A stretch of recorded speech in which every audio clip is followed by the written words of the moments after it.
Every country on earth at the moment is reforming public education. There are two reasons for it. The first of them is economic. People are trying to work out, how do we educate our children to take their place in the economies of the 21st century? How do we do that? Given that we can't anticipate what the economy will look like at the end of next week, as the recent turmoil is demonstrating. How do we do that? The second, though, is cultural. Every country on earth is trying to figure out, how do we educate our children so they have a sense of cultural identity and so that we can pass on the cultural genes of our communities while being part of the process of globalization. How do we square that circle? The problem is they're trying to meet the future by doing what they did in the past. And on the way, they're alienating millions of kids who don't see any purpose in going to school. When we went to school, we were kept there with a story, which is if you worked hard and did well and got a college degree, you would have a job. Our kids don't believe that. And they're right not to, by the way. You're better having a degree than not, but it's not a guarantee anymore. And particularly not if the route to it marginalizes most of the things that you think are important about yourself. Some people say we have to raise standards as if this is a breakthrough. You know, like, really, yes, we should. Why would you lower them?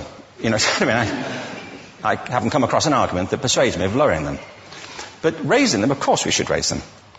The problem is that the current system of education was designed and conceived and structured for a different age.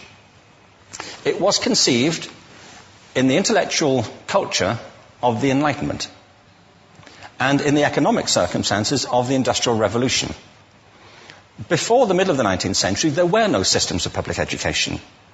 Not really. I mean, you could get educated by Jesuits, you know, if you had the money. But public education, paid for from taxation, compulsory to everybody and free at the point of delivery, that was a revolutionary idea. And many people objected to it. They said it's not possible for many street kids, working class children, to benefit from public education. They're incapable of learning to read and write, and why are we spending time on this?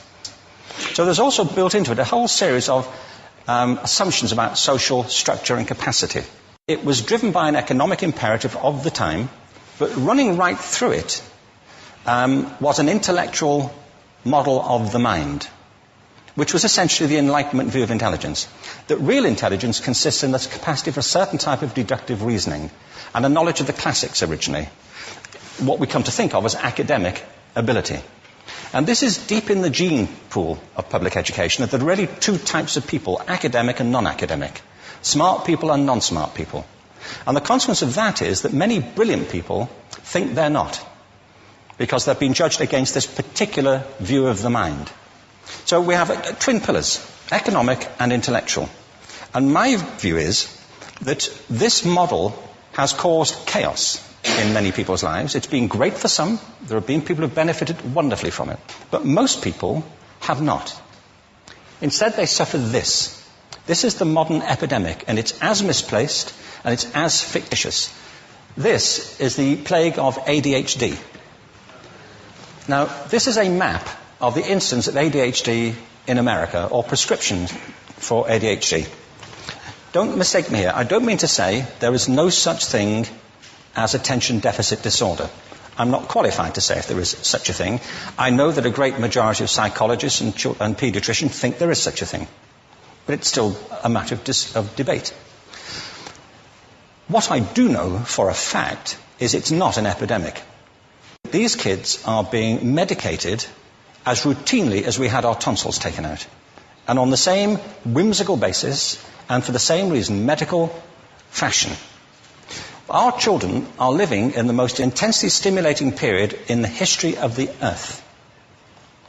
They're being besieged with information and calls for their attention from every platform, computers, from iPhones, from advertising holdings, from hundreds of television channels.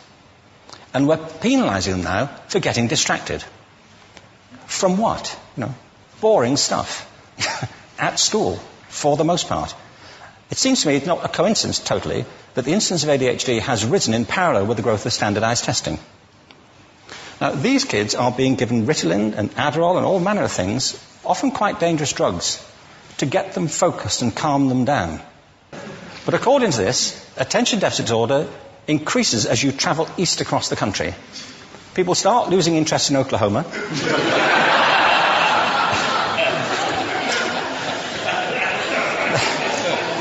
They can hardly think straight in Arkansas. And by the time they get to Washington, they've lost it completely. And there are separate reasons for that, I believe. It's a fictitious epidemic. If you think of it, the arts, and I don't say this exclusively of the arts, I think it's also true of science and of maths, but I say about the arts particularly because they are the victims of this mentality currently, particularly. The arts especially address the idea of aesthetic experience. An aesthetic experience is one in which your senses are operating at their peak, when you're present in the current moment, when you're resonating with the excitement of this thing that you're experiencing, when you are fully alive. An anesthetic is when you shut your senses off and deaden yourself to what's happening. And a lot of these drugs are that. We're getting our children through education by anesthetizing them. And I think we should be doing the exact opposite. We shouldn't be putting them asleep. We should be waking them up to what they have inside of themselves. But the model we have is this. I believe we have a system of education that is modeled on the interests of industrialism and in the image of it. I'll give you a couple of examples. Schools are still pretty much organized on factory lines, ringing bells, separate facilities, specialized into separate subjects. We still educate children by batches. We put them through the system by age group. Why do we do that? Why is there this assumption that the most important thing kids have in common is how old they are? It's like the most important thing about them is their date of manufacture. You know what I mean? Well, I know kids who are much better than other kids at the same age in different disciplines, or at different times of the day, or better in smaller groups than in large groups, or sometimes they want to be on their own. If you're interested in the model of learning, you don't start from this production line mentality. It's essentially about conformity, and increasingly it's about that as you look at the growth of standardized testing and standardized curricula. And it's about standardization. I believe we've got to go in the exact opposite direction. That's what I mean about changing the paradigm. There was a great study done recently of divergent thinking. Published a couple of years ago. Divergent thinking isn't the same thing as creativity. I define creativity as the process of having original ideas that have value. Divergent thinking isn't a synonym, but it's an essential capacity for creativity. It's the ability to see lots of possible answers to a question, lots of possible ways of interpreting a question, to think what Edward de Bono would probably call laterally, to think not just in linear or convergent ways, to see multiple answers, not one. So, there are tests for this. One kind of cod example would be, people might be asked to say, how many uses can you think of for a paperclip? Well, those routine questions.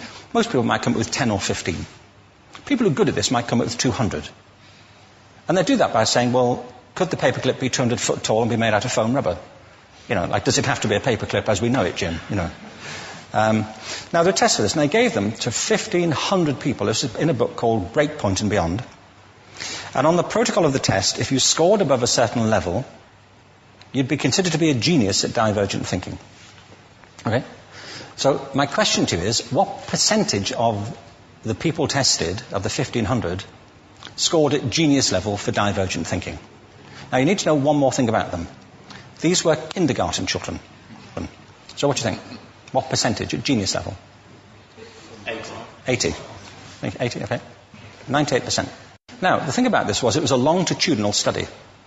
So they retested the same children 5 years later, ages of 8 to 10. What do you think?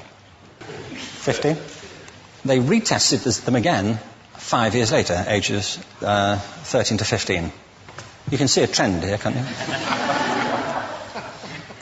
Now, this tells an interesting story, because you could have imagined it going the other way, couldn't you? You start off not being very good, but you get better as you get older. But this shows two things. One is we all have this capacity, and two, it mostly deteriorates. Now, a lot of things have happened to these kids as they've grown up. A lot. But one of the most important things that happened to them, I'm convinced, is that by now they've become educated. They've spent 10 years at school being told there's one answer, it's at the back. And don't look.